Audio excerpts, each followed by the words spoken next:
Well, this morning we read from 2 Kings chapters 16 and 17. Chapter 16 deals with Ahaz, the king of Judah, and his interactions, and we see that he has called for a more powerful state to help him against the king of Ammon and the king of Israel. He's called for the king of Assyria, and then he goes to meet the king of Assyria in Damascus.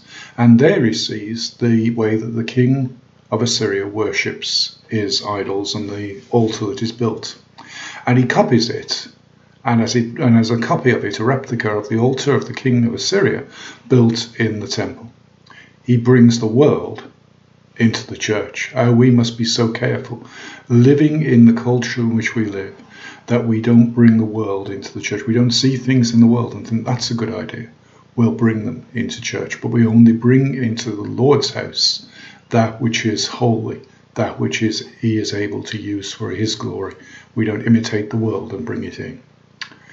And then we read about Hosea, the last king of Israel, the northern kingdom, how he is invaded by the king of Assyria, and all the people of Israel are scattered through the empire, and other people are placed there. This is the beginning of the Samaritans, who we read about in the New Testament. They were originally people from other parts of the Assyrian Empire, brought into the land of Israel, and the original Israelites were sent out and scattered across the empire. This is the way the Assyrians worked. They uprooted people from their lands so that they had nothing to be loyal to except Assyria. And this is what they did right across their empire. And so when they put people in Israel, the Lord sent lions, and they started to eat them.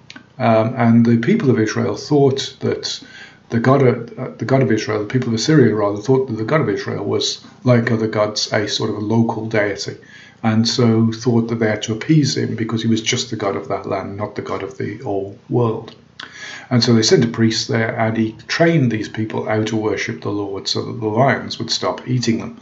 But they worshipped the Lord, but they also worshipped the idols that they worshipped in their own countries and in their own lands, and they didn't really obey the commands of the Lord. By the time of the New Testament, of course, the Samaritans had stopped worshipping the idols, but still didn't fully follow the Lord and weren't natural-born Israelites. That's why the animosity was between the Jews and the Samaritans in the New Testament, but this is where the Samaritans came from.